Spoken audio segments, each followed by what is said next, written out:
आज अपन उसी ऊर्जा टॉपिक जिसका पार्ट सेकंड लेकर के आए हैं उसी टॉपिक को आगे बढ़ाते हैं। जैसा कि कल मैंने बताया था कि कल अपन नेक्स्ट पार्ट में जो है पेट्रोलियम पदार्थों से इसकी शुरुआत करेंगे। पेट्रोलियम पदार्थ कह दो, चाहे आप इसको खनिज तेल कह दो, खनिज तेल। यहां शुरू करते हैं। कल वाली क्लास में यानी पिछली क्लास में अपने जो है कोयला देख लिया था, अब आज पेट्रोलियम पदार्थ है। इसको शुरू करें उससे पहले इसकी कुछ बेसिक बातें समझ लें आप। पेट्रोलियम पदार्थ जैसे पूछें या खनिज तेल एक ऊर्जा का कैसा संसाधन या स्रोत है, तो आप कह सकते हैं एक परंपरागत ये स्रोत है, कन्वेंशनल रिसोर्सेज है जिसके भंडार सीमित हैं। इसके अलावा ये एक प्रकार का जीवाश्म ईंधन है, यानी ये भी एक फॉसिल्स फ्यूल है। और फॉसिल्स फ्यूल के बारे में कल बताया था कि जो जमीन से खोद के निकालते हैं वो फॉसिल्स फ्यूल की कैटेगरी में शामिल है। ये भी हमें अवसादी चट्टानों से प्राप्त होता है, अवसादी चट्टानों से। इसके अलावा चाहे कोयला हो या पेट्रोलियम पदार्थ, और आगे हम पढ़ेंगे प्राकृतिक गैस, इन सभी को मिला के हम हाइड्रोकार्बन भी कहते हैं। इनको सम्मिलित रूप में हाइड्रोकार्बन भी कहते हैं। तो आपसे पूछे कि चूंकि कोयले में कार्बन की मात्रा है, बाकी गैस और पेट्रोलियम हाइड्रो है, सो इनको सम्मिलित रूप में हम हाइड्रोकार्बन भी कहते हैं। देखिए पेट्रोलियम जो शब्द है, आपने एसएसटी ज्योग्राफी वाले थोड़ा जानते हैं। पेट्रो मीन्स होता है चट्टान, और पेट्रोलॉजी, तो प्रश्न बन जाएगा कि पेट्रोलॉजी का अध्ययन किससे संबंधित है। पेट्रोलॉजी हम चट्टानों का अध्ययन करते हैं, पेट्रोलॉजी में हम चट्टानों का अध्ययन करते हैं। तो सीधी सी बात है, पेट्रो में चट्टान। देखो पेट्रो जो आपका वर्ड है इधर देख लीजिए, petro plus oleum, petro plus oleum. Petro यानी चट्टान, ओलियम यानी ऑयल। तो चट्टानों से जो हमको तेल निकलता है मिलता है वो क्या कहलाएगा, पेट्रोलियम कहलाएगा। तो पेट्रोलॉजी में किसका अध्ययन हो गया, चट्टानों का, और चट्टानों से जो हमको तेल निकलता है वो क्या कहलाता है, पेट्रोलियम। सो ये आप वर्ड को समझ रहे हैं। इसके अलावा जो पेट्रोलियम या इन खनिज तेल पेट्रोलियम पदार्थों का अंतर्राष्ट्रीय स्तर पे जो इनका मापन होता है वो बैरल में होता है, बैरल में। और एक बैरल जो है वो 159 लीटर के बराबर होती है, 159 लीटर। तो ये कुछ सामान्य सी बातें हैं कि आपसे सिंपली पूछे पेट्रोलियम पदार्थ किस प्रकार का एक ऊर्जा संसाधन या स्रोत है, तो बता सकते हैं परंपरागत है जिसके भंडार सीमित हैं। ये कैसा संसाधन है, जीवाश्म ईंधन है। और जीवाश्म ईंधन का मतलब जिसको जमीन से हम खोद के निकालते हैं। ये भी हमको अवसादी चट्टानों से, कोयला भी अवसादी चट्टानों से। ये एक प्रकार का हाइड्रोकार्बन है। हाइड्रोकार्बन में तीनों चीज शामिल होती हैं, कोयला, पेट्रोलियम पदार्थ, प्राकृतिक गैस। जो कि कोयले से कार्बन हो गया, बाकी गैस और पेट्रोलियम से हाइड्रो। पेट्रोलियम थोड़ा समझने के लिए हमने लिया कि पेट्रो, और जैसा कि आपके तो नहीं सबके लेकिन कुछ लोग जानते हैं, फोनेटिक्स में होता है इक्स और लॉजी, मैंने बताया भी था। ये एक अध्ययन की शाखाएं होती हैं। तो लॉजी यानी जिसमें अध्ययन होता है किसका, पेट्रोलियम चट्टानों का। तो पेट्रोलॉजी में किसका अध्ययन होता है, चट्टानों का। अब वैसे पेट्रो प्लस ओलियम, हमने इसका संधि विच्छेद थोड़ा इसको सिंप्लीफाई किया। तो पेट्रो यानी चट्टान और जो है ओलियम यानी ऑयल। तो चट्टानों से जो तेल निकलता है पेट्रोलियम कहलाता है। सो इसको नाम पड़ गया पेट्रोलियम। और चूंकि इसका मापन जो इंटरनेशनल मार्केट में वो बैरल में होता है, और एक बैरल 159 लीटर के इक्वल या समान बराबर होता है। बड़ो साफ करके आगे बढ़ते हैं। तो एकदम कॉमन सी बातें हैं, कोयले और इसकी कुछ बातें तो सेम सी आप देख रहे हैं।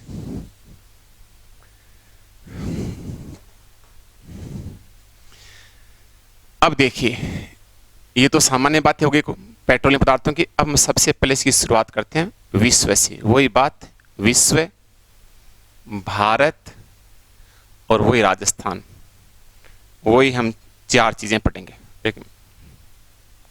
विश्व, भारत और राजस्थान। विश्व में जो है सबसे बड़ा जो लार्जेस्ट जो प्रोड्यूसर है पेट्रोलियम पदार्थों का वो सऊदी अरब है।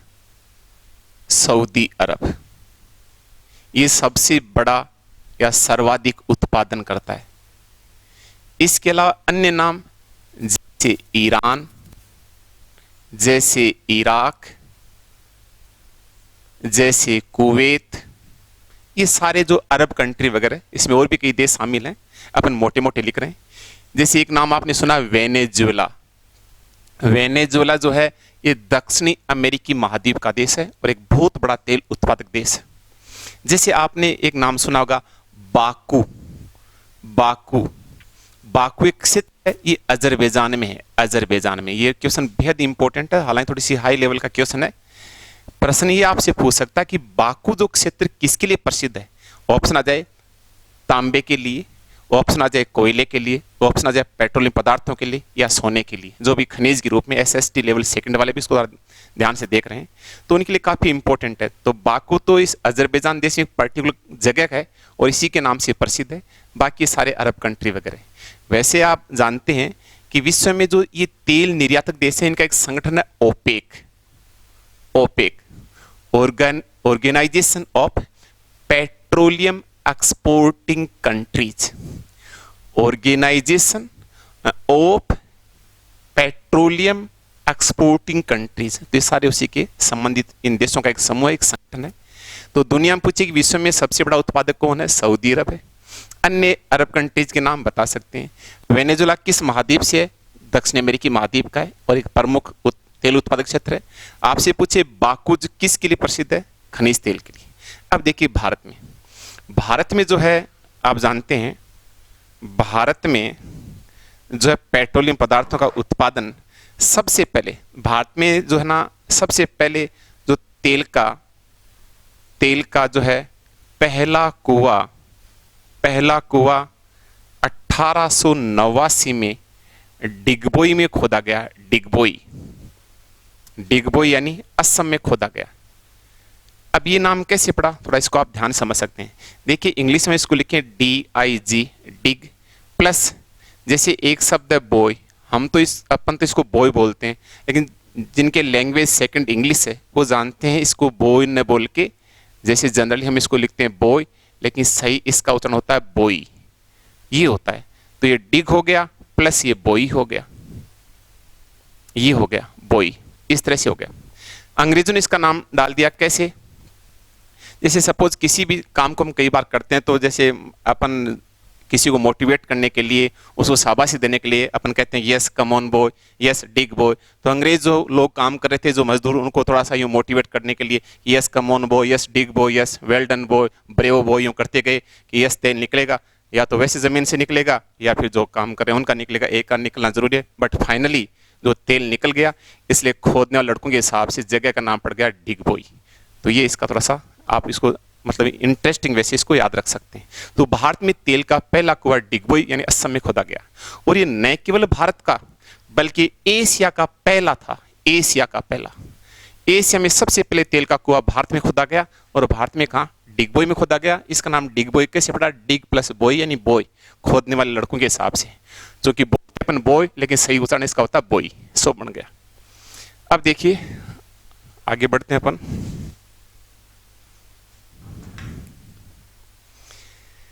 जो है भारत के प्रमुख क्रूड ऑयल उत्पादक जो क्षेत्र हैं अपन उनको देखते हैं। इसमें जैसे एक नाम है बॉम्बे हाई। बॉम्बे हाई ये एक स्थान है, ये महाराष्ट्र में है, बंबई के पास, और आपने कई बार समाचारों में, टीवी में भी इसको दिखाते हैं कई बार। तो बॉम्बे हाई एक समुद्र के अंदर तेल का एक क्षेत्र है जहाँ से तेल निकलता है। भारत में इसमें सबसे ज़्यादा तेल का जो खनन यहीं से होता है, खनिज तेल का। इसके अलावा जैसे आप जानते हैं अंकलेश्वर ये स्थान गुजरात में है। एक है कलोल, ये स्थान भी गुजरात में है। ये दोनों ही क्रूड ऑयल उत्पादक क्षेत्र हैं गुजरात में। तो महाराष्ट्र में तो हो गया बॉम्बे हाई, गुजरात में आपके सामने है। जैसे एक नाम हो गया डिगबोई, जैसे एक नाम है नहर कटिया, ये स्थान हो गए असम में। तो ये भारत के ये प्रमुख हैं। राजस्थान को हम अलग से देखेंगे, सो इसको यहाँ पर नहीं लिख रहे हैं। बाकी राजस्थान भी है। तो देश में देखिए महाराष्ट्र में क्रूड ऑयल का उत्पादन होता है या खनन होता है, गुजरात में है, असम में, राजस्थान है, जिसको हम अलग से लिखेंगे। अब महाराष्ट्र में कौन कौन सा, एक ही नाम है, गुजरात में ये दो नाम है, महाराष्ट्र असम में ये दो नाम है, इसके अलावा और भी कई नाम है, लेकिन इंपॉर्टेंट नाम ये है एग्जाम पॉइंट ऑफ व्यू से, सो हम इतना ही लिख रहे हैं। अब देखिए आगे बढ़ते हैं। तो विश्व में बता सकते हो, भारत में बता सकते हो, भारत में तेल का पहला कुआं कब खोदा गया, या यूं पूछे कि वेनेजुला जो एक प्रमुख तेल उत्पादक क्षेत्र है वो किस महाद्वीप में स्थित है, या बाकू किस खनिज के लिए प्रसिद्ध है, कैसे ही पूछे बता सकते हैं आप। अब देखिए भारत की जो प्रमुख रिफाइनरी, तो भारत में तेल की जो पहली रिफाइनरी है, इसको हिंदी में क्या कहते हैं, तेल शोधन कारखाना भी कहते हैं, तेल शोधन कारखाना भी कहते हैं, कारखाना एक ही बात है। तो भारत में तेल की जो पहली रिफाइनरी है वो 1901 में डिगबोई, वही बात जहां कुआं खोदा वहीं रिफाइनरी लगी, डिगबोई यानी असम में लगाई गई पहली। अन्य जो रिफाइनरी, कुछ वैसे देश में बहुत सारी रिफाइनरी हैं संख्या में, लेकिन अपन कुछ मेन लिखेंगे जिन पे अब तक प्रश्न आए हैं या आ सकते हैं।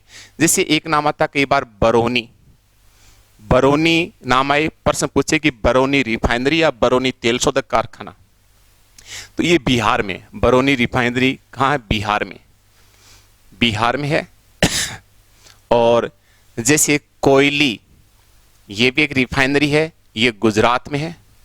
और जैसे कि मान लीजिए एक है जामनगर रिफाइनरी, जामनगर रिफाइनरी, और ये गुजरात में है। तो देखिए अगर पूछे पहली रिफाइनरी तो डिगबोई रिफाइनरी, या पूछे देश की सबसे बड़ी रिफाइनरी कौन सी है, सबसे बड़ी रिफाइनरी जामनगर है, तेल को रिफाइन करने की कैपेसिटी के हिसाब से। और इसका संचालन जो है RIL करता है, यानी रिलायंस इंडस्ट्रीज लिमिटेड करता है, यानी रिलायंस की रिफाइनरी है।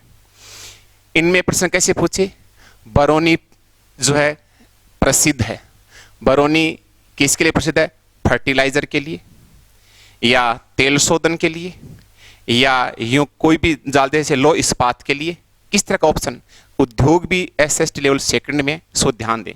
तो बरौनी जो है लो इस्पात के लिए भी नहीं है, खाद के लिए भी नहीं है, किसके लिए, तेल शोधन या रिफाइनरी के लिए प्रसिद्ध है। या यूं पूछे कि कोयली रिफाइनरी कहाँ है, गुजरात में, तो या तो ये जगह किसके लिए प्रसिद्ध है, और या फिर ये जगह कहाँ है खास। जामनगर भी सबको आता है, डिगबोई भी सबको ध्यान में, इन दोनों जगहों का ध्यान रखें, ये हैं कहाँ और प्लस किस उद्योग के लिए प्रसिद्ध है, ऐसे बता सकते हैं। अब देखिए आगे बढ़ते हैं।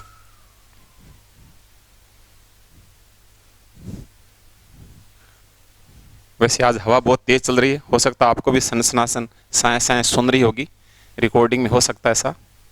अब देखिए जो है इसी में एक देखते हैं, एक शब्द है NELP, ये पिछली बार थोड़ा हाई लेवल का क्वेश्चन है, RS प्री में पूछा गया था, लेकिन सुन सकते हैं, याद रहे तो ठीक है, ग्रेड फर्स्ट वगैरह कॉलेज व्याख्याता के हिसाब से। N का अर्थ है न्यू,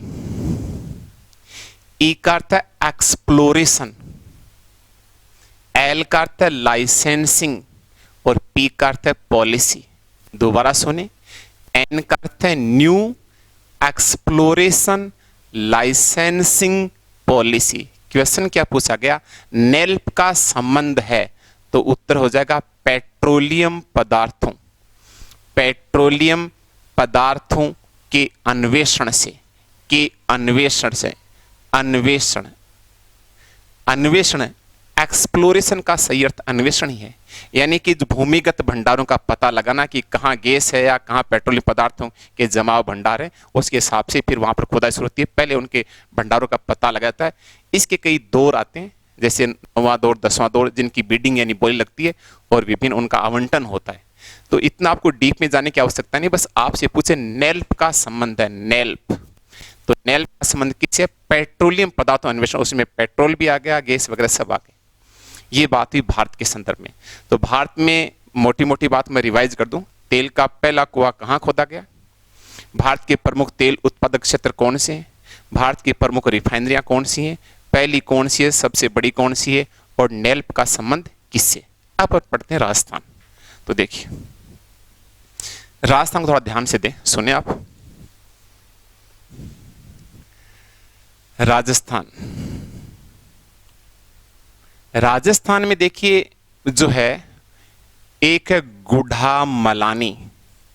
गुढ़ा मलानी जो बेल्ट है, गुढ़ा मलानी बेल्ट यानी क्षेत्र जो बाड़मेर में है, तो गुढ़ा मलानी बेल्ट जो है ना पेट्रोलियम पदार्थों, पेट्रोलियम जो है पदार्थों के भंडारों के लिए प्रसिद्ध है। मतलब ये आप देख सकते हैं। तो गुढ़ा मलानी बेल्ट किसके लिए प्रसिद्ध है? पेट्रोलियम। जैसे कि आपसे कोई पूछे, कल हमने देखा था पिछली क्लास में कि जैसे बरसिंह सर किसके लिए प्रसिद्ध है, तो आप कह सकते हैं साहब कोयला या लिग्नाइट कोयला। या पूछे कि कपूरडी किसके लिए प्रसिद्ध है, तो आप बता सकते हैं लिग्नाइट कोयला। तो या पूछे रानीगंज किसके लिए प्रसिद्ध है, आप बता सकते हैं। तो वैसे गुढ़ा मलानी किसके लिए प्रसिद्ध है? पेट्रोलियम पदार्थों के लिए। और है कहाँ पड़ता है? बाड़मेर में।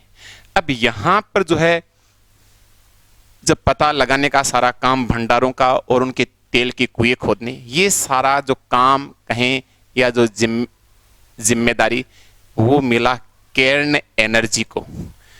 केर्न एनर्जी, केर्न एनर्जी एक कंपनी है, इसी ने यहाँ पर तेल के भूमिगत भंडारों का पता लगाया, प्लस तेल के कुओं की खुदाई, ड्रिलिंग किया। और इस पर प्रश्न है इसका मुख्यालय कहाँ? स्कॉटलैंड में। स्कॉटलैंड में। तो आपसे पूछे कि जो है केर्न एनर्जी का मुख्यालय कहाँ है? स्कॉटलैंड। और गुढ़ा मलानी बेल्ट किसके लिए प्रसिद्ध? पेट्रोलियम पदार्थों के लिए। पड़ता कहाँ है? बाड़मेर में। इस कंपनी ने सबसे पहले 2003 में गुढ़ा मलानी बेल्ट में पेट्रोलियम पदार्थों के अन्वेषण यानी भंडारों का पता लगाने, जो भी मैपिंग वगैरह होती है, अन्वेषण का कार्य शुरू किया। और शुरू किया तो इसे सफलता मिली। और 2004 में जो है ना सबसे पहले मंगला जो है मंगला ऑयल फील्ड में इसे क्रूड ऑयल मिला। और फाइनली जो है ना आप जानते हैं अक्टूबर 2009 में जो है ना राजस्थान का पहला तेल का जो है ना पहला ऑयल फील्ड जो है जिसका नाम है मंगला टर्मिनल कह दो चाहे ऑयल फील्ड कह दो, राष्ट्र को समर्पित किया गया मनमोहन सिंह के द्वारा। तो मंगला ऑयल फील्ड कब शुरू हुआ? 2009 में शुरू हुआ। अब देखिए राजस्थान में जो है कुछ प्रमुख ऑयल फील्ड है, प्रमुख जो तेल के कुएं हैं उनके नाम जो है आप जानते हैं। जैसे एक नाम है मंगला, दूसरा है भाग्यम, ऐश्वर्या, एक जो है ना मुंबई पे जो आतंकवादी हमला हुआ था और उसका शहीद था, उसका नाम है तुक्काराम आमले के नाम पर है, ये है उस शहीद के नाम पे। इसके अलावा एक और है पूनम ऑयल फील्ड। और ये जो है ये सारे मंगला, भाग्यम, ऐश्वर्या, तुक्काराम आमले, ये सारे तो पड़ते हैं बाड़मेर में जो केर्न एनर्जी खोते हैं। और ये जो पूनम ऑयल फील्ड है ये पड़ता है बीकानेर नागौर बेसिन में, यहां पर। तो ये 4-5 आपके सामने प्रमुख ऑयल फील्ड हैं। लेकिन आप जानते हैं दिसंबर 2015 में जो ये मंगला है, ये मंगला जो ऑयल फील्ड है या मंगला टर्मिनल जो है ना यहाँ पर उत्पादन बंद हो गया। तो इट मीन्स अब इसको एक स्मारक घोषित कर दिया, अब यहाँ पर तेल का उत्पादन नहीं होता है। तो राजस्थान में अगर देखें तो तेल का उत्पादन कहाँ हो रहा है? पेट्रोलियम पदार्थों के हिसाब से। और ये जो है भंडारों का पता लगाना, तेल के कुओं की खुदाई काम किसने किया, इसका मुख्यालय कहाँ है आप देख रहे हैं। सबसे पहले काम शुरू हुआ 3 में, 4 में सफलता मिली और फाइनली 9 में तेल का उत्पादन शुरू हुआ, कच्चे तेल का। और ये पहला कुआं जो मंगला राष्ट्र को समर्पित किया गया पीएम मनमोहन सिंह के द्वारा। राजस्थान में बाड़मेर के प्रमुख ऑयल फील्ड ये 4 नाम है। इसके अलावा 5वां ऑयल फील्ड है बीकानेर नागौर बेसिन पड़ता है। इन 5 में देख रहे हैं। लेकिन जो पहला ऑयल फील्ड है अब उसी जो 9 में शुरू हुआ वही 15 में बंद हो गया, मंगला टर्मिनल, और अब एक स्मारक है। आगे देखते हैं।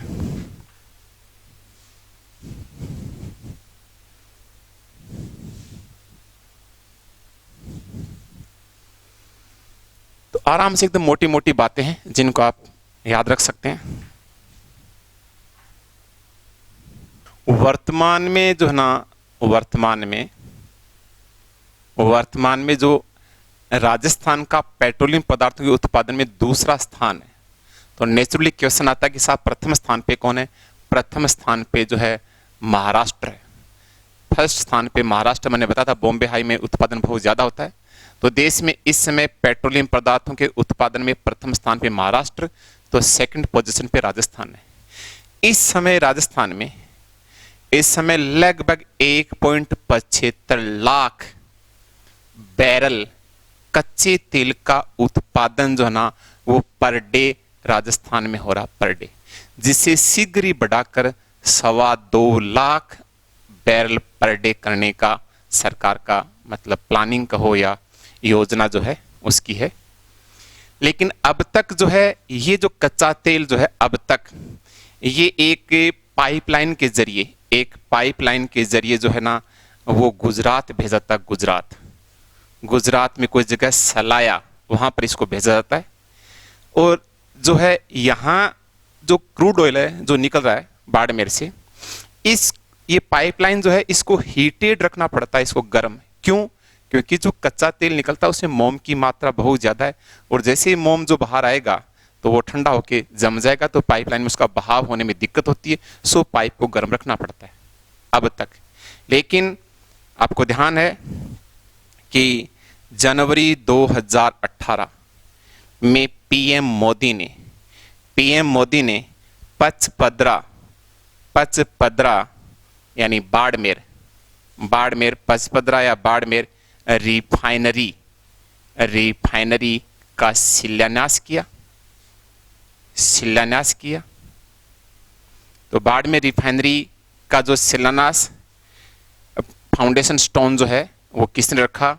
पीएम मोदी ने रखा जनवरी 2018 में। यहां कहां लगेगी? पचपदरा, जो बाड़मेर पर्टिकुलर स्थान है, यहां पर ये रिफाइनरी लगेगी। ये जो रिफाइनरी है एक जॉइंट वेंचर है, एक संयुक्त उपक्रम है, जॉइंट वेंचर, जिसमें HPCL और अनुपात कहो चाहे भागीदारी कहो, या इसको यहां पर अपने बरोबर लगा देते हैं, प्लस राजस्थान सरकार या राजस्थान का, तो इसकी जो इक्विटी है ना भागीदारी वो 74 है और राजस्थान की 26 है। इस अनुपात में राजस्थान का जो शेयर टोटल जो लागत पूंजी होगी उसमें 26 होगा, और जो है हिंदुस्तान पेट्रोलियम कॉर्पोरेशन लिमिटेड का 74, ये इसकी लागत का अनुपात है, व्यय राशि का, उसी अनुपात में लाभांश होगा। और यहां पर जो है इसकी कुल लागत अब जो है 43,129 करोड़ रुपए मतलब अनुमानित इसकी लागत रखी गई है, और 2022 तक इसके पूरा होने का एक समय सीमा तय की गई है। यहां पर जो उत्पाद तैयार होंगे, वो जो ना BS6 मानक के उत्पाद तैयार होंगे, 6 मानक। अब कोई पूछे साहब ये BS6 मानक क्या होता है?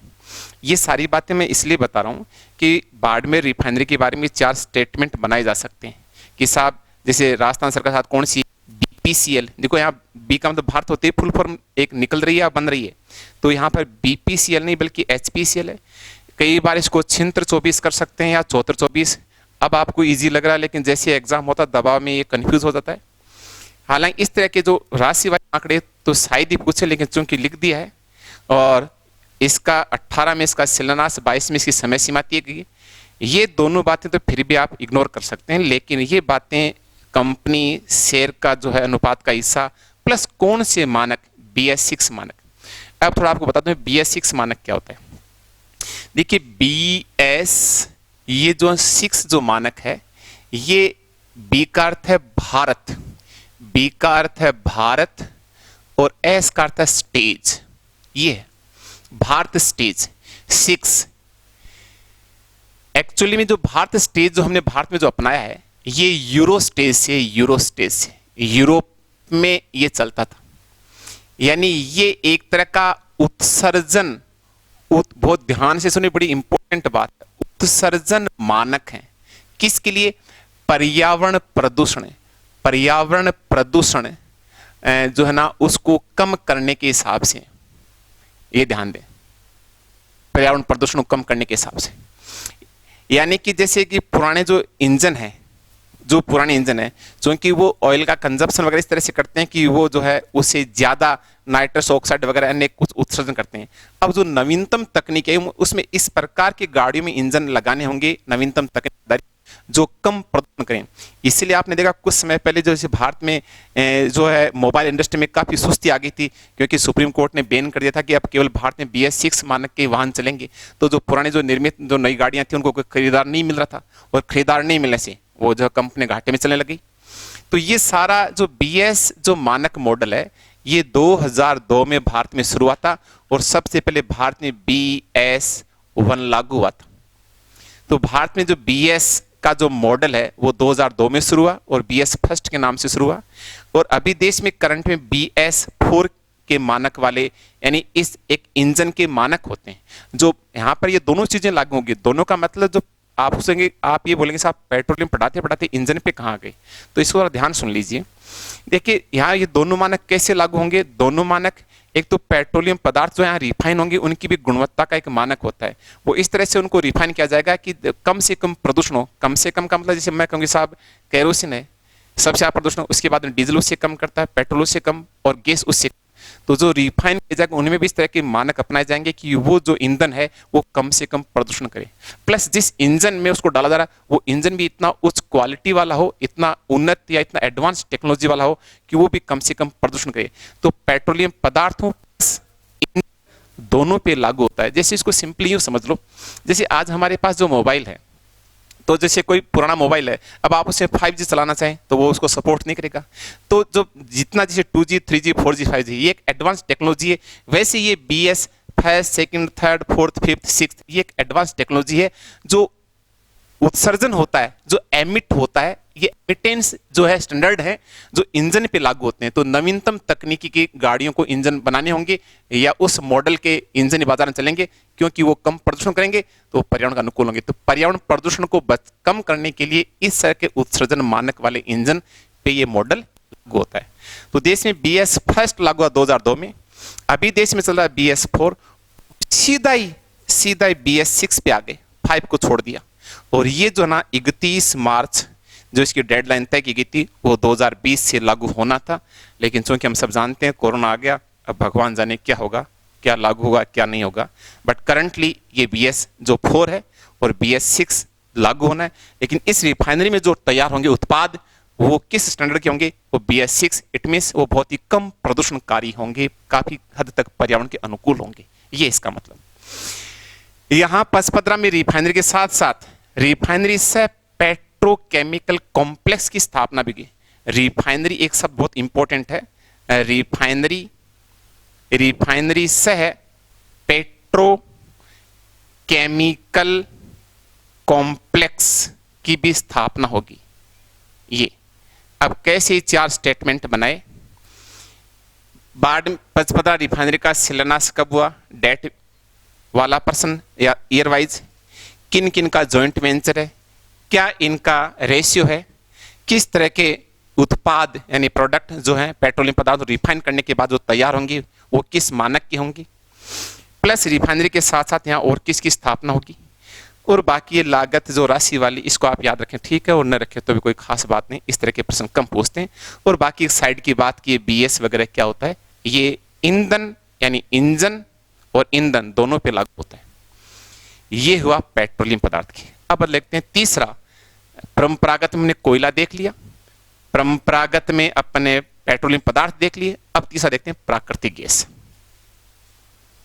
तो राजस्थान में जो है बाड़मेर हो गया प्रमुख उत्पादक क्षेत्र, प्रमुख तेल के कुओं के नाम हो गए, ये सारा वहां भंडारों का पता लगाना यानी अन्वेषण और खुदाई का कार्य केरन एनर्जी ने किया। राजस्थान का देश में दूसरा स्थान है। और अब रिफाइनरी कहाँ लगेगी और किसके सहयोग से लगेगी, सारी बातें। अब देखिए तीसरी बात, प्राकृतिक गैस। प्राकृतिक गैस। एक नंबर पे हमने पढ़ा कोयला,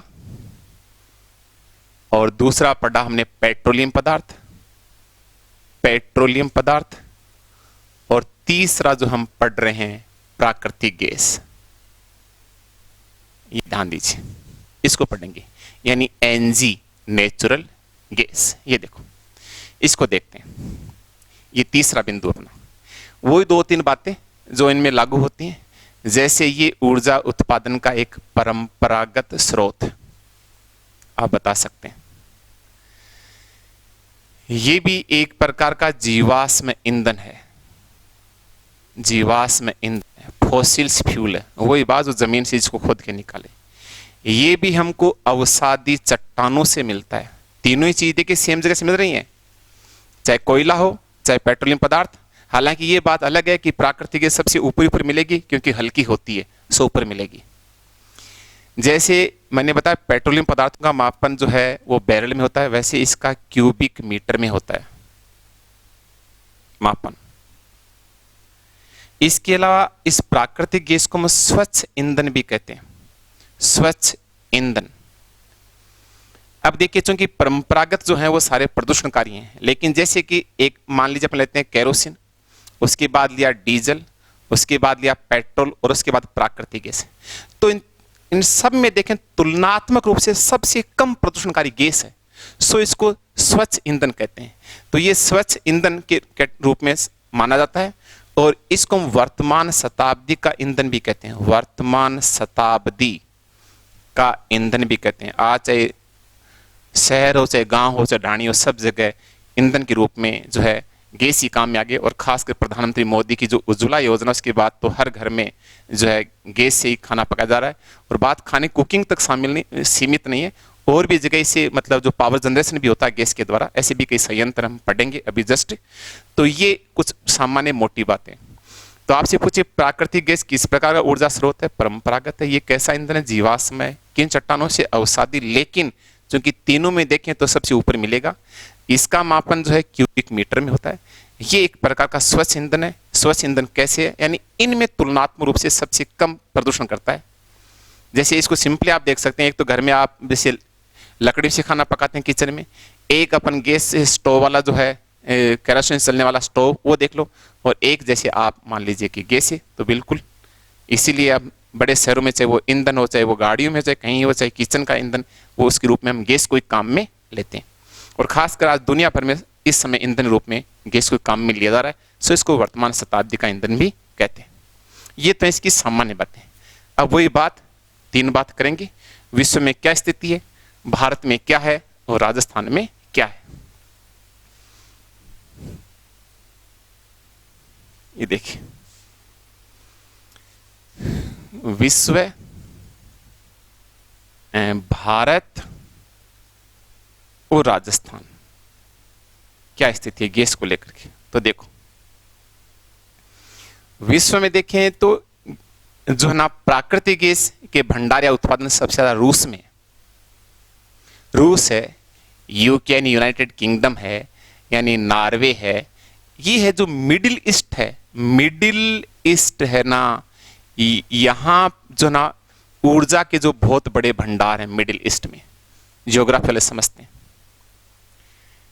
कई इसके हैं, लेकिन खासकर सबसे ज्यादा जो प्राकृतिक गैस के भंडार दुनिया भर में रूस में। भारत की बात देखें तो भारत में जो प्राकृतिक गैस का सबसे ज्यादा उत्पादन, वही बात जहां तेल मिलेगा वहीं गैस मिल रही है, सो बॉम्बे हाई में होता है, बॉम्बे हाई यानी महाराष्ट्र।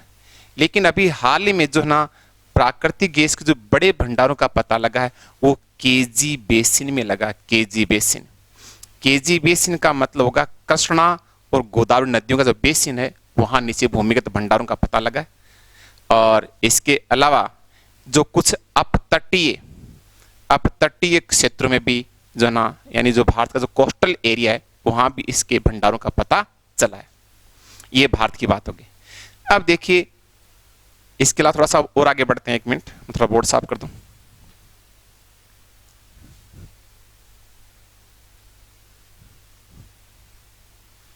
तो देखिए आगे, जो भारत में जैसे क्षेत्र आपने बताई दिए, बॉम्बे हाई बता दिया, एक बार रिपीट कर दूं, बॉम्बे हाई महाराष्ट्र वाला जो सर्वाधिक है, यहाँ तेल का भी खनन होता है, उत्पादन होता है और गैस का भी।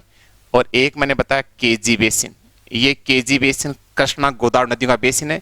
इसके अलावा जो अपतटीय जो क्षेत्र है वहां भी बड़े भंडारों का पता चला है। अब देखिए एक नाम है गेल, GAIL, गेल। ये एक महारत्न दर्जा प्राप्त कंपनी है, महारत्न दर्जा प्राप्त कंपनी है। जैसा कि अपन ने कल भी जिक्र किया था कि इस समय देश में कुल महारत्न दर्जा प्राप्त कंपनी की संख्या 10 है। जैसे कल कोयले में हमने कल देखा था जैसे कि NTPC, और आज हम गैस में देख रहे हैं GAIL, gas authority of India limited. ये जो है गैस का विभिन्न पाइपलाइन के जरिए उसका परिवहन व परिचालन करती है, ये सारा काम इसी का जिम्मे है। देश में जो है अब तक सबसे लंबी जो गैस पाइपलाइन है वो जो है हजीरा पड़ता है गुजरात में। हजीरा गुजरात से लेकर के एक जगदीशपुर लोनी, जगदीशपुर जो है ना ये पड़ता है यूपी में। यहाँ पर है देश की सबसे लंबी गैस पाइपलाइन, लगभग 1700 किलोमीटर की है ये, लगभग अप्रोक्सीमेट। तो ये सारा काम ये गेल देखती है।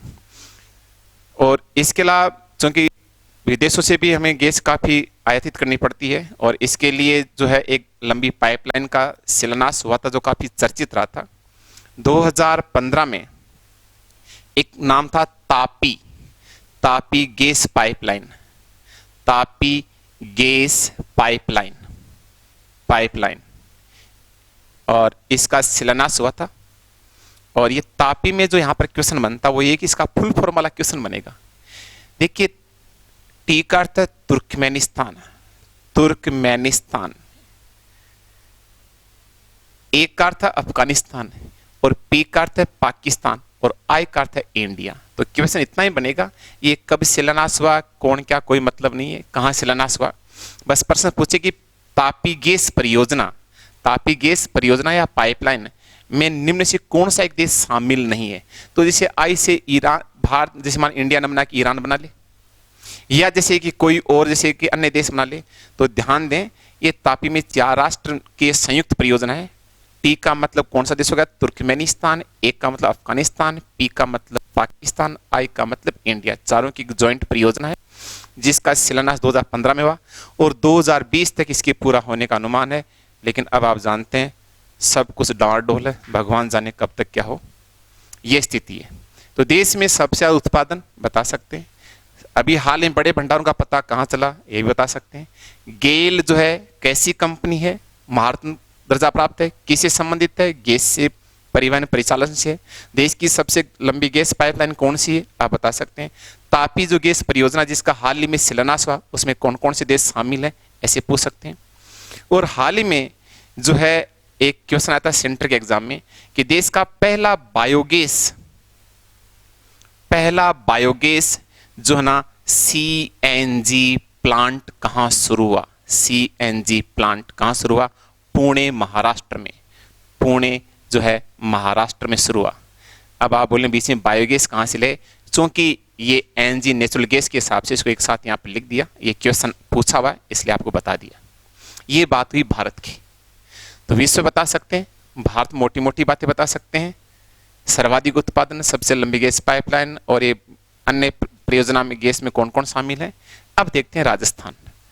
तो देखिए राजस्थान, तो तापी में जो 4 देश हैं, टी का मतलब हो गया तुर्कमेनिस्तान, ए का मतलब हो गया अफगानिस्तान, और पी का मतलब हो गया पाकिस्तान, और आई का मतलब हो गया इंडिया। अब देखिए राजस्थान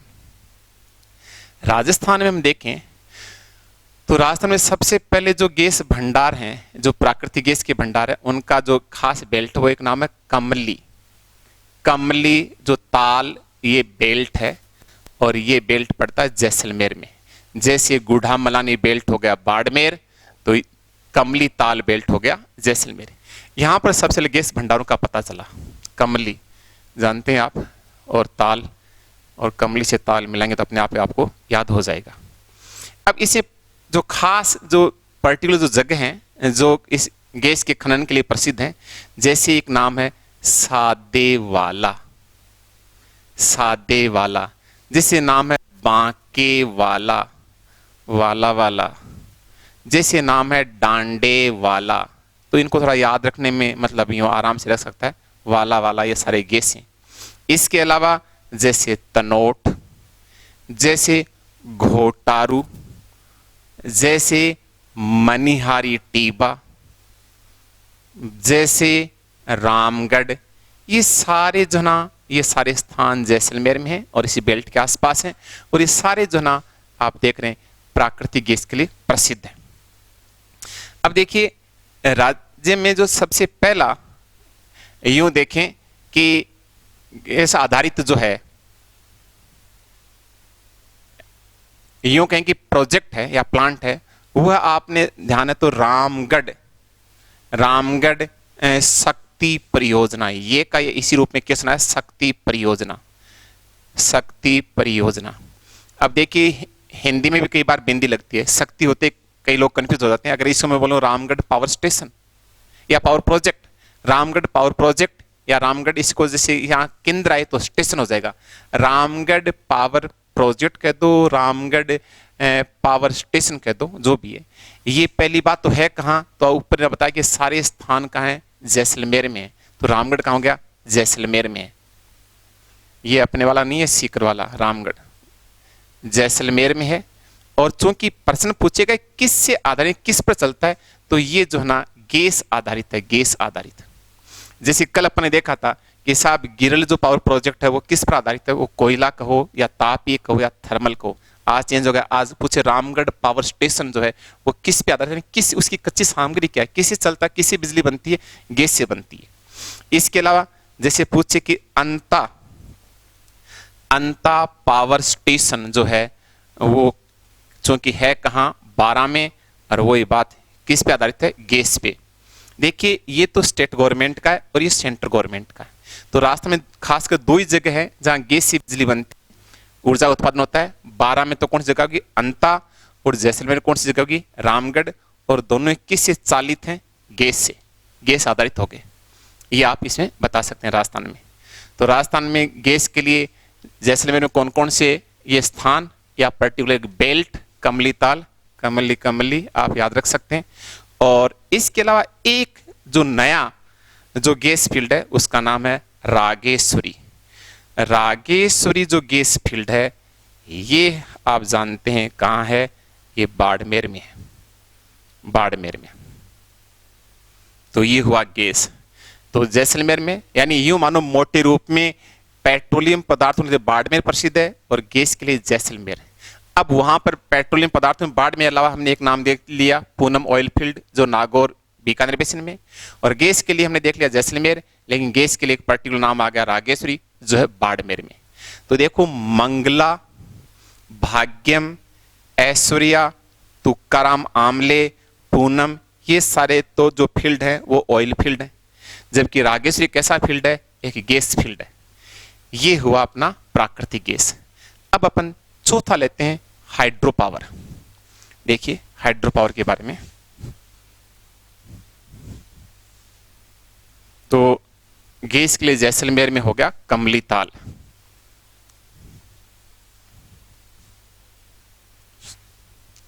शुरू कर रहे हैं हाइड्रो पावर, लेकिन उससे पहले मैं थोड़ा सा जैसे गैस वाले में एक छोटी सी बात और अपन जोड़ देते हैं। एक नाम है CNG। देखिए हमने पढ़ा NG यानी नेचुरल गैस यानी प्राकृतिक गैस, अब इसी में हो गया एक शब्द और गया CNG, हमने पढ़ लिया, यानी कंप्रेस्ड नेचुरल गैस। हिंदी में इसको कहते हैं संपीड़ित प्राकृतिक गैस कहते हैं। ये जो आप देख रहे हैं आजकल जो है बड़े शहरों में, खासकर महानगरों में जो मेट्रोपॉलिटन सिटी हैं, वहाँ पर जो है ना वाहनों में ईंधन के रूप में जो है ना काफ़ी तेजी से जो है लोकप्रिय हो रही है। क्यों? क्योंकि वही बात कम प्रदूषणकारी है। तो दिल्ली जैसे शहर में तो क्योंकि हाई कोर्ट ने कहा था गैस चैम्बर बन गया है और वहाँ का ये पॉल्यूशन भी बहुत ज़्यादा, अन्य गाड़ियाँ डीजल पेट्रोल वाले तो वैसे एक तरह से बैन सी कर रहे हैं। सो इसको ज़्यादा अपनाया जा रहा, काम में लिया जा रहा है। तो सीएनजी किसके काम में आता है? वाहनों में ईंधन के रूप में तेजी से काम में आ रहा है। लेकिन जो परीक्षा में से जो प्रश्न आता है वो फिक्स क्वेश्चन है आज तक, और कई बार आ चुका लगभग। फिक्स प्रश्न है कि सीएनजी का मुख्य घटक क्या है? सीएनजी का मुख्य घटक है मीथेन। फिक्स प्रश्न, हर बार आने वाला प्रश्न यही प्रश्न है, मीथेन। तो सीएनजी का मुख्य घटक क्या हो गया? मीथेन। बस इतनी बात है। तो हमने एनजी नेचुरल गैस के बारे में सामान्य बातें, विश्व में क्या स्थिति, भारत के बारे में और रास्ते में पूरा पढ़ लिया, प्लस लास्ट में एनजी देख लिया। अब देखिए अपन देखते हैं हाइड्रो पावर, जल विद्युत। जल विद्युत कह दो, चाहे पन विद्युत कह दो, और चाहे हाइड्रो पावर कह दो, हाइड्रो पावर कह दो। देखिए यहां पर आपको एक कंफ्यूजन हो सकता है जिसको आप बहुत ध्यान से सुन सकते हैं कि जल जो है वो एक संसाधन है, एक रिसोर्स है, लेकिन कैसा संसाधन है? एक प्राकृतिक संसाधन है। कैसा संसाधन है? प्राकृतिक। जल जो है, जैसे एसएसटी लेवल सेकंड वालों के सिलेबस में टॉपिक भी है संसाधन, रिसोर्सेज अपने आप में टॉपिक भी है, और संसाधनों के कई प्रकार भी होते हैं। जैसे प्राकृतिक संसाधन है, मानव निर्मित संसाधन है, मानव भी अपने आप में एक रिसोर्स है। तो जैसे मान लीजिए कि पानी है, हवा है, मिट्टी है, ये सारे संसाधन जो है वो प्रकृति निर्मित है, प्रकृति द्वारा। जैसे मैं कहूँ कि पेन है, तो ये तो मानव ने बनाया, तो माना कि पेन अपने आप में एक संसाधन है, बट ये मानव निर्मित है। लेकिन चूंकि पानी या जल तो प्रकृति ने बनाया, सो एक प्राकृतिक संसाधन है। पहली बात तो ये। अब चूंकि 10th क्लास की साइंस जो है उसमें जो है इस बारे में पहली लाइन दे रखी है कि जल जल जल एक प्राकृतिक संसाधन है जो कि एक नवीकरणीय है, नवीकरणीय। अब आप यहां थोड़ा कंफ्यूज हो सकते हैं कि जल को हम नया कैसे बना सकते हैं।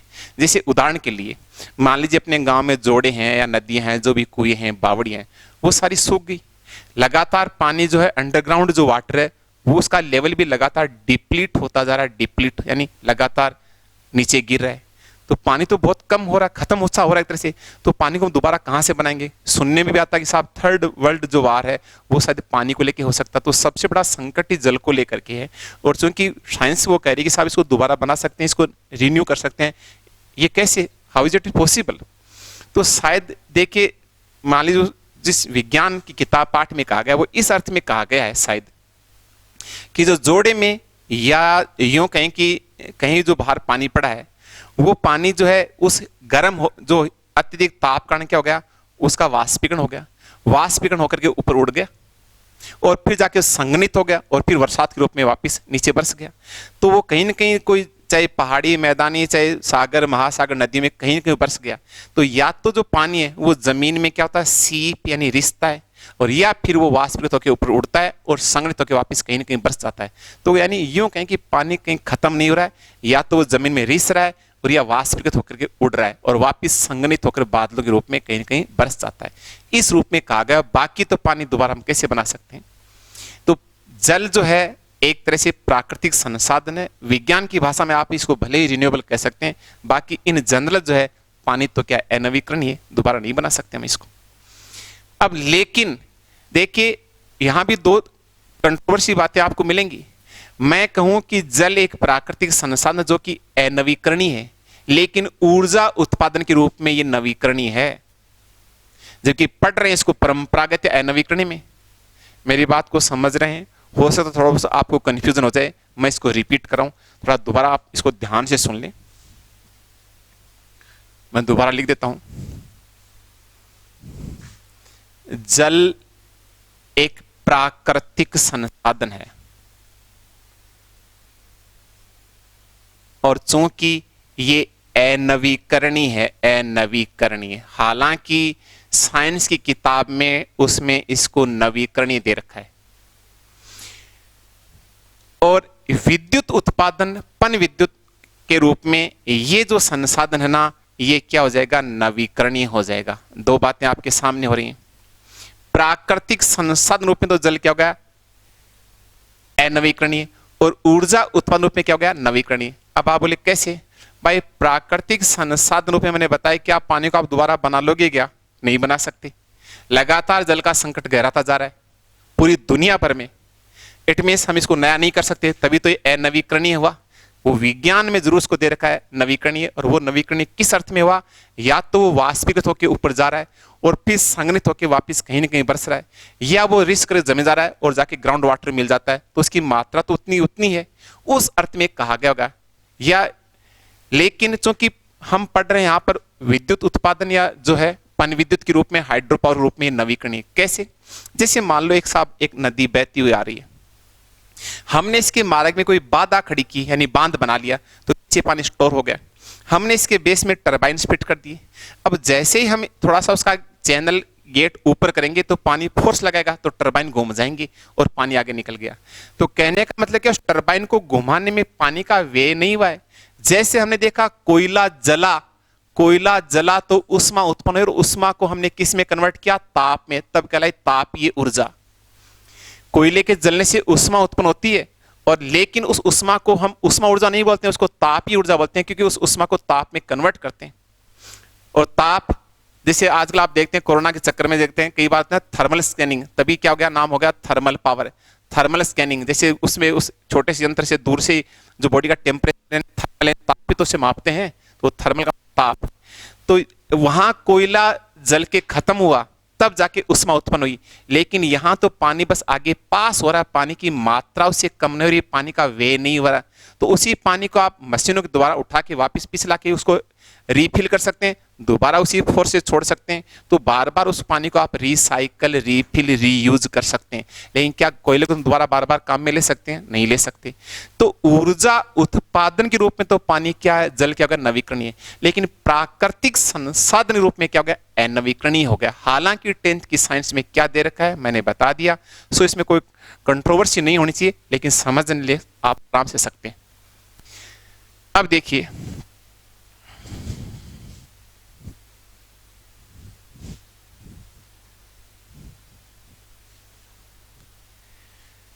पानी या जल से जो है ना बनने वाली ऊर्जा को हम क्या कहते हैं? व्हाइट कोल भी कहते हैं। व्हाइट कोल, व्हाइट कोल।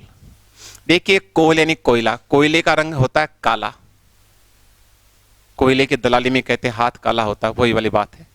चूंकि पानी या जल का वैसे कोई रंग नहीं होता है, रंगहीन पदार्थ है, लेकिन फिर भी ओवरऑल देखें तो चूंकि एक तरह से सफेद सा होता है, और कोयले से यानी ऊर्जा का मुख्य स्रोत आज भी कोयला ही है।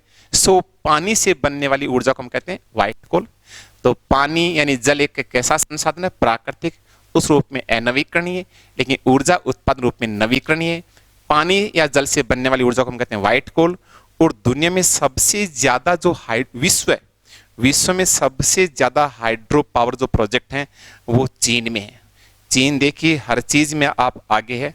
हमने स्टार्टिंग में देखा टोटल पावर जनरेशन में भी चीन, आप देख रहे हैं चीन न केवल जनसंख्या में आगे है, जैसा आप जानते हैं चीन न केवल जनसंख्या में आगे है, बल्कि चीन टोटल जो ना विद्युत उत्पादन, ऊर्जा उत्पादन में अग्रणी है। हमने देखा कोयले में भी अग्रणी है, और यहाँ देखिए जल विद्युत में अग्रणी है। हर चीज में लगभग चीन आप देखने अग्रणी है। तो ये तीन बातें हो गई, जल कैसा संसाधन है, और पानी से बनने वाली ऊर्जा को हम क्या कहते हैं, और विश्व में सबसे ज्यादा हाइड्रो पावर प्रोजेक्ट या पन विद्युत परियोजनाएं कहाँ है? चीन में। अब बात करते हैं अपन वही तीन बातें।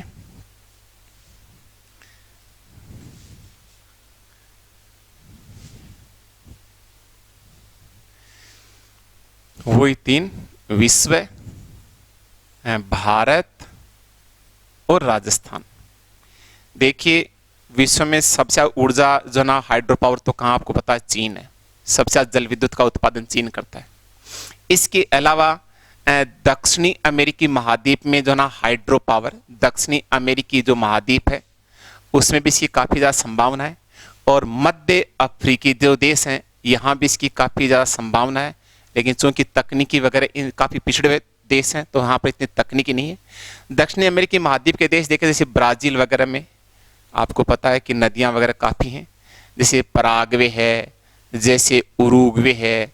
ये ऐसे देश हैं जहां पर नदियां बहुत ज्यादा बहती हैं। सो पानी इसको रोक के बांध बना के बिजली बनाने की अपार संभावना है। लेकिन चाहे लैटिन अमेरिकी देश के रूप में ये दक्षिण अमेरिकी देश हो, चाहे मध्य अफ्रीकी देश हो, तकनीकी रूप से संसाधन वाइज संपन्न हैं, लेकिन टेक्नोलॉजी वाइज काफी बैकवर्ड है। सो अभी संभावना है, अभी बन नहीं रही है। करंट में दुनिया में सबसे हाइड्रो पावर चीन में बन रही है, और इन फ्यूचर कहां संभावना हो सकती है, इन महाद्वीप के इन देशों में हो सकती है। भारत में देखें तो भारत का जो है सबसे बड़ा जो हाइड्रो पावर प्रोजेक्ट है वो है भाखड़ा नांगल बांध परियोजना या Bhakra Nangal hydro power project ये है। क्योंकि ये किस नदी पर है? सतलज पर निर्मित है, और सतलज पे कहां है? हिमाचल में, हिमाचल प्रदेश में। इसके अलावा और भी देश में बहुत सारे, अपन तो कुछ एक दो चार के नाम लिख रहे हैं उदाहरण के रूप में, जैसे टिहरी बांध परियोजना, टिहरी हाइड्रो पावर प्रोजेक्ट कहते हो चाहे बांध परियोजना, क्योंकि ये बहुउद्देशीय बांध परियोजनाएं होती हैं। एसएसटी वालों के लिए बहुउद्देशीय बांध परियोजना भी एक टॉपिक है। तो यहाँ से उद्देश्य में बिजली बन रही है, बांधों से सिंचाई भी होती है, नौकायन भी, मनोरंजन के हिसाब से, बाढ़ से बचाव से, जैसे कई उद्देश्य पूरे होते हैं। तो टिहरी बांध परियोजना कह दो चाहे टिहरी हाइड्रो पावर परियोजना कह दो, ये जो है ये आप देखते हैं भागीरथी नदी पर है, और यानी उत्तराखंड में। तो ये है कहां और किस नदी पर निर्मित है ये प्रोजेक्ट, ये दोनों बातें आपको मालूम होनी चाहिए। इसके अलावा जैसे और भी दो चार नाम है, जैसे नागार्जुन सागर में power project, Nagarjuna Sagar hydro power project, ये जो है ये आप जानते हैं कृष्णा नदी पर है, और ये तेलंगाना में है। पहले ये आंध्र प्रदेश में आता था, अब चूंकि विभाजन से तेलंगाना में हो गया। जैसे कोयना बेहद इंपॉर्टेंट है, कोयना हाइड्रो पावर प्रोजेक्ट जो है ये आप जानते हैं महाराष्ट्र में है। नदी का नाम तो कोयना ही है, कोयना नदी का नाम है, और है कहाँ? महाराष्ट्र में। तो दोबारा ध्यान दीजिए, देखिए यहां तो इसमें नदी का नाम नहीं पूछेगा, इसमें स्थान का नाम पूछेगा। क्यों? नदी तो इसमें पहले से नाम शामिल है। अगर आपको मालूम है कि कोयना नदी का नाम है तो ये तो पूछ नहीं सकता साहब कोयना हाइड्रो पावर प्रोजेक्ट किस नदी पर निर्मित है या स्थित है। वो तो ये पूछेगा कहाँ स्थित है, राज्य स्थान पूछेगा महाराष्ट्र में। यहाँ नागार्जुन सागर में नदी भी का नाम भी इंपॉर्टेंट है कहाँ बता सकते हैं।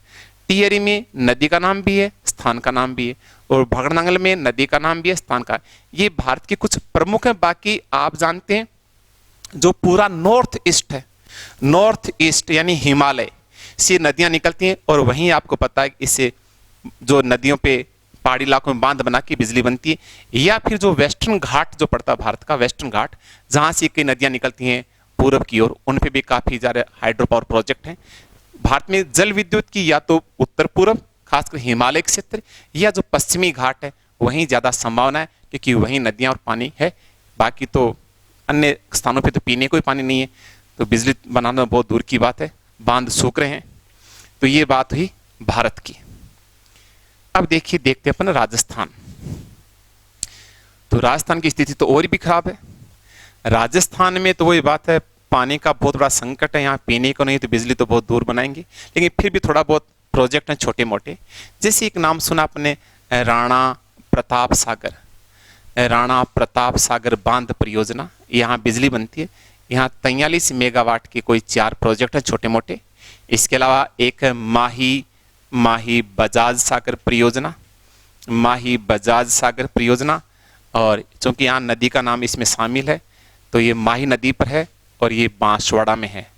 और जो है ये राणा प्रताप सागर ये जो है आपका रावत भाटा में है, और रावत भाटा का मतलब चित्तौड़गढ़ हो गया, और ये चंबल नदी पर है, ये हो गया, ये चंबल नदी पर निर्मित है। तो राजस्थान में छोटे मोटे हैं, बाकी तो आपको पता है राजस्थान में पीने के पानी का बड़ा संकट है, तो बिजली तो बनाना बहुत दूर की बात है, लेकिन ये छोटे मोटे हैं। अब बात जब चंबल की आई तो लास्ट बात है, आज अपन टॉपिक को इसके साथ ही एंड करेंगे, तो थोड़ा और सुन लीजिए। चंबल नदी पे जो बांध है उनसे कई बार प्रश्न आता है, बहुत ही अच्छे स्तरीय प्रश्न के रूप में इसको पूछते हैं। चंबल नदी पर जो है ना ये बांध जो बने हुए हैं उनका क्रम बहुत इंपॉर्टेंट है। जैसे एक नाम अब मैं बोलूं कि साहब ध्यान दीजिए, गांधी सागर जो है, एक तो ये हो गया गांधी सागर बांध हो गया, एक जैसे हो गया राणा प्रताप सागर, राणा प्रताप सागर हो गया, एक हो गया जवाहर सागर, जवाहर सागर, और लास्ट है कोटा बैराज, कोटा बैराज। ये 4 बांध हैं। देखिए ये जो जवाहर सागर एक प्रकार ये पिकअप बांध है, यानी पानी को स्टोर करते हैं, पिकअप बांध है। ये गांधी सागर बांध ये मध्य प्रदेश में है। ये अभी जस्ट ऊपर लिखा आपके सामने रावत भाटा, और रावत भाटा का मतलब हो गया चित्तौड़गढ़ हो गया, शॉर्ट में लिख रहे हैं। ये जवाहर सागर ये कोटा में है, और ये कोटा बैराज ये भी कोटा में है। बस ये कोटा के दक्षिण में पड़ता है, ये कोटा के दक्षिण में पड़ता है, और ये कोटा के उत्तर में है। ये चारों बांध चंबल नदी पे निर्मित है। अब देखो पहली बात, चारों में पहला क्वेश्चन है, प्रश्न पूछे ऑप्शन बना कैसे कि निम्न से कौन सा एक राजस्थान में नहीं है? राजस्थान में गांधी सागर नहीं है। या इन बने बांधों राजस्थान में कौन कौन से हैं? तो ये तीनों हैं। राजस्थान में भी खासकर देखिए कई बार ये जो राणा प्रताप सागर, इसको बड़ा कंफ्यूजन होता है, बेहद इजी है। अब भी लग रहा है, मैं आपको फिर अगेन कह रहा हूँ, लेकिन परीक्षा में याद नहीं रहता है। राणा प्रताप सागर रावत भाटा, और रावत भाटा मतलब चित्तौड़गढ़ होता है, और बाकी दोनों कोटा में। अब इनका जो प्रश्न बनता है, ये एक बैराज है। कोई पूछा बैराज क्या था? वो बांध जो केवल सिंचाई के उद्देश्य से निर्मित था। अन्य बांधों में सिंचाई के साथ साथ पेयजल भी हो सकता है, विद्युत उत्पादन भी हो सकता है, कई उद्देश्य पूरे होते हैं। इस बांध का उद्देश्य केवल सिंचाई है, बाकी अन्य कोई उद्देश्य नहीं है। तो जो बांध सिंचाई के उद्देश्य से निर्मित हो वो क्या कहलाता है? बैराज कहलाता है। अब इन बांधों पे जो क्रम देखो क्या है, एक तो इनका क्रम हो गया ये, और एक इनका क्रम हो गया ये। बस यही प्रश्न है, थोड़ा इंपॉर्टेंट प्रश्न पूछते हैं कई बार कि चंबल नदी पे जो ना निर्मित बांधों का क्रम क्या है। अब ये देखिए, हमको पता है कि चंबल नदी का उद्गम जो विंध्याचल में जो जनापाव की पहाड़ियां वहां से होता है, और मध्य प्रदेश से बहती राजस्थान में आती है, यानी दक्षिण से उत्तर की ओर आती है। तो सबसे जब दक्षिण से उत्तर की ओर, तो सबसे पहले इस पे बांध बना गांधी सागर। इसके बाद और उत्तर की ओर बढ़ी तो हो गया राणा प्रताप सागर, और उत्तर की ओर बढ़ रही है तो जवाहर सागर, और उत्तर की ओर बढ़ रही है तो कोटा बैराज। तो इट मीन्स वो उधर से आ रही है। तो ये तो क्या हो गया? दक्षिण से उत्तर की ओर। और इधर वापस अपन जाएंगे एमपी दक्षिण की ओर, तो सबसे पहले कोटा बैराज, और अपन दक्षिण और आगे बढ़ेंगे तो कोटा बैराज, उससे और आगे बढ़ेंगे तो राणा प्रताप सागर, उससे आगे बढ़ेंगे मध्य प्रदेश तो गांधी सागर। तो ये तो क्रम हो गया उत्तर से दक्षिण की ओर, उत्तर से दक्षिण की ओर। ये याद आसानी से रहता नहीं है, थोड़ा ध्यान से सुन लीजिए सभी। उत्तर से दक्षिण की ओर, और ये हो गया दक्षिण से उत्तर की ओर, दक्षिण से उत्तर की ओर, उत्तर की ओर। बेहद इंपॉर्टेंट है क्रम। तो चारों बांधों का नाम यानी वो कहां कहां है? एक बात, राजस्थान 3 है, एक तो चित्तौड़गढ़ कर दो, चाहे रावत भाटा, ज्यादातर नाम रावत भाटा ही आता है, और रावत भाटा स्थान चित्तौड़गढ़ में पड़ता है, और दोनों कोटा में। बैराज क्या होता है बता दिया, एक एमपी में, प्लस इनमें बांधों का क्रम ये। इट मींस आप कहां जा रहे हैं? आप उत्तर से दक्षिण ओर जा रहे हैं, तो उत्तर से दक्षिण ओर, और ये क्या हुआ? दक्षिण से उत्तर की ओर। तो ये क्रम आपको जरूर दिशा वाइज याद रखना है। तो यहां पर अपने जो लिखा राणा प्रताप सागर, यहां पर ये सबसे बड़ा राजस्थान का यही है। बाकी तो आपको पता ही है, पीने को पानी नहीं है तो ऊर्जा कहां से बनेगी। तो अब हमने कर लिया ये आपका हाइड्रो पावर। अब देखिए जो पांचवा जो नाम है आपके सामने, वो ईंधन। ईंधन लकड़ियां, और लकड़ियों से लगभग आप देख रहे हैं कि काम होना हिंदुस्तान में बंद हो गया, क्योंकि प्रदूषण बहुत ज़्यादा होता है, और उनसे काम करना भी खासकर महिलाओं के लिए काफ़ी कष्टदायी होता है। सो मोदी की बड़ी सौगात मिली है, इसलिए लगभग ये ईंधन वाला चीज़ तो बंद सा हो गया। वैसे ही पेड़ पौधे दिन दिन कम हो रहे हैं, खत्म हो रहे हैं। तो पर्यावरण को बचाने के लिए ईंधन को बचाना, यानी पेड़ों को बचाना जरूरी है। सो इस पर निर्भरता शून्य हो गई एक तरह से। तो हमने 5 पढ़े हैं कुल। हमने कोयला पढ़ लिया, सारी बातें कोयला की बेसिक बातें, विश्व में, भारत में, राजस्थान में। फिर हमने पेट्रोलियम पदार्थ पढ़ लिया, पेट्रोलियम पदार्थों की भी बेसिक बातें, फिर विश्व, भारत, राजस्थान। फिर हमने प्राकृतिक गैस पढ़ लिया, वही सामान्य बातें और वही विश्व, भारत, राजस्थान। फिर हमने जो ना पन विद्युत देख लिया, वही सामान्य बातें, विश्व, भारत, राजस्थान। और चूंकि ईंधन में कुछ है नहीं, ये आपके 5 पूरे हुए। ये पांचों के पांचों कैसे स्रोत हैं, कैसे संसाधन है? परंपरागत कह दो, चाहे अनवीकरणीय चैक्से ऊर्जा। अब नेक्स्ट क्लास में अपन पढ़ेंगे नवीकरणीय कह दो या गैर परंपरागत या वैकल्पिक या रिन्यूएबल, कुछ भी कहे उनको पढ़ेंगे। जो 8 है बेहद इंटरेस्टिंग है। वहीं से अपनी जो है ना ऊर्जा का पार्ट 3 यानी तीसरी क्लास स्टार्ट होगी। धन्यवाद। हाँ, एक बात और बता दूं आपको, आज जो इसी अपने ऊर्जा वाले टॉपिक से एक टेस्ट में रखा था, उसमें कुल 30 प्रश्न दिए थे। वो प्रश्न सारे के सारे प्रश्न यदि आपने देखें तो केवल जो अपने एक फर्स्ट क्लास से पढ़ा उतना ही तक सीमित थे। हालांकि टॉपिक बहुत बड़ा, लेंदी और बहुत इंटरेस्टिंग, अपने आप में काफ़ी वाइड है। हर एग्जाम को कवर करने वाला टॉपिक है। अब तक आप पढ़े तो आपको समझ में आ गया होगा। तो मैं ये कहना चाह रहा हूँ कि अगले जो इस नेक्स्ट में जो टेस्ट में जो क्वेश्चन होंगे वो अब तक जो अपने पढ़ा उसी पे आधारित होंगे। सो इसका एक शानदार रिवीजन करने के बाद में आप टेस्ट को अटेम्प्ट करें and try to do all the questions with very efficiency. तो काफ़ी उसमें आपको अच्छा आउटपुट या फीडबैक या पॉजिटिव रिस्पॉन्स मिलेगा and definitely you will feel charged and motivated. Thanks.